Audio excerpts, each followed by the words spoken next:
Hi class, I am back again with chapter 3. So let me share my screen here and we will go ahead and get started.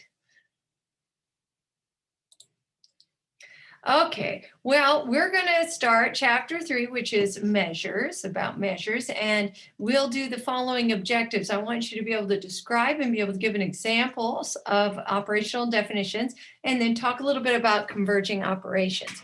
Next, I'd like you to be able to distinguish nominal and quantitative scales of measurement, and so we'll cover those in objective 2. Okay, objective 1. Be able to describe and give examples of operational definitions and the advantages of converging operations. First, we've got to look into what is a variable. A variable is just what it says it is. It's anything that varies. It goes from high to low or maybe to different forms, right? And so, for example, class attendance would vary. You could attend 100% of the time or 90% of the time and so on. Gender varies. You got male, you got female, you got transgender and other gender groups. Classroom size is also going to vary. You know, you could have a classroom of just one person all the way up to a classroom of 500 people. So variables, when we talk about hypotheses, are rather abstract in the sense of it doesn't really tell you how to measure them. They're abstract in the sense that they're sort of concepts, right? And so if we say, for example, the following hypothesis is that children of responsive parents will have secure romantic relationships. We've got two variables in there, responsive parenting and secure romantic relationships. How would those be measured is the question. And so those are rather abstract. There's lots of possible ways to measure them. So what an operational definition is it shows you exactly how you're going to measure the variable. For example, responsive parenting. How exactly are you going to measure it? By how many times the parent picks up the child, or there's a million different measurements. How often the parent talks to the child, how often the parent feeds the child, et cetera, et cetera. So each variable has a lot of potential operational definitions. So for example, let's take this hypothesis. Students' performance is compromised by level of personal stress. We've got to be able to measure student performance, and we've got to be able to measure stress. There are many, many different ways to do it. How would you do it is the question. So student performance could be measured by grades. It might be measured by class attendance. It might be measured by all kinds of different things. For example, attentiveness during class or participation in class. Stress can be measured by a million different variables, as you can imagine. So think about how those might be measured. And below there are some examples of operational definitions. Okay, so what is converging operations? Converging operations is using multiple operational definitions of the same construct. So let's say, for example, that we want to measure stress. We might decide to measure stress via a survey, asking people, let's say on a scale of 1 to 10, how stressed do you feel? But we may also be interested in measuring heart rate or heart rate variability as a measure of stress as well. So that would be using multiple converging operational definitions. And that's what we call converging operations. It allows for a very thorough examination of the construct. So if the survey measure of the 1 to 10 stress measure is not very good, we'll still have another one, which would be good. So it allows you to get a correction of some of the weaker ones. So that's always a good idea. So if you pause on this scale, I want you to think about some possible operational definitions for these following variables and see if you can get some converging operations in the sense that you can get 3 or 4 measures maybe for depression, okay? Next, we're going to distinguish between nominal and quantitative scales of measurement. There are 3 quantitative scales of measurement: ordinal, interval, and ratio. So we'll move on first to the nominal scales. So when we look at measurement scales, we can define 2 basic types of scales: scales that are based on numbers, which are the quantitative scales, and scales that are based on name, which is the nominal scale. So nom means name. And the nominal scales are going to vary in kind. So for example, gender, you can have male, you can have female, you can have transgender and other gender groups, for example, non-binary, but none of these are more than another one. They don't differ in quantity, they just differ in kind. Same with race or ethnicity. You can define different groups, but they measure in kind rather than in quantity. So because they don't measure in quantity, because you don't have more or less in these kinds of measures, then we are really, really limited in the kinds of mathematical operations that can be done on the data.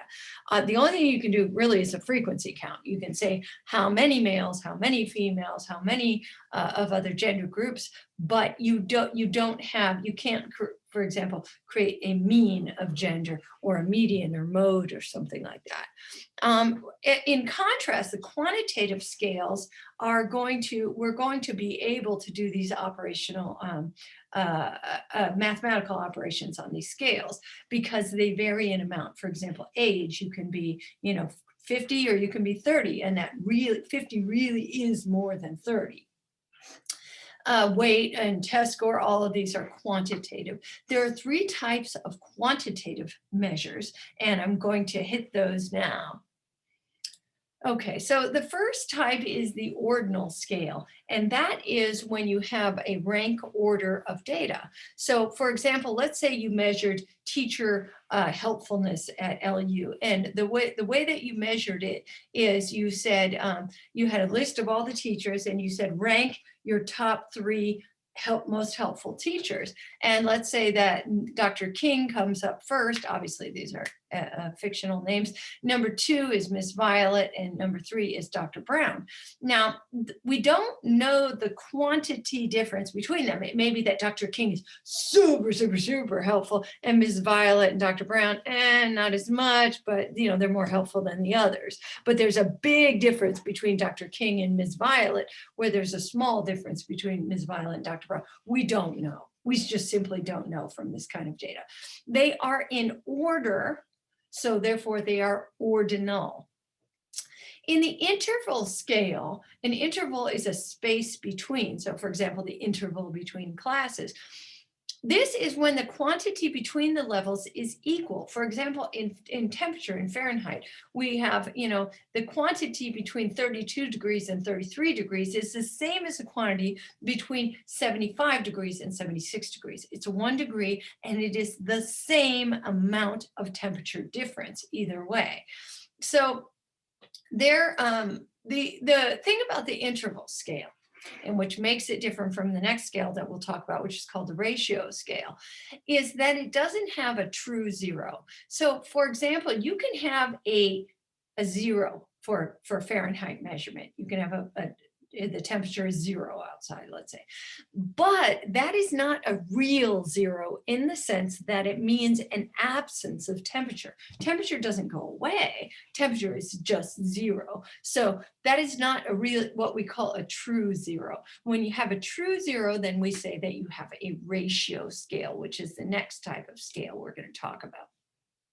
So the ratio scales have all of the properties of the previous quantitative scales. For example, they're in order, and then they also have equal intervals. But on top of that, there is a true 0, meaning the 0 on the scale is an absence of quantity. So for example, age is a ratio measure because it's in order. So you can say a 50-year-old is older than a 20-year-old is older than an 18-year-old, right?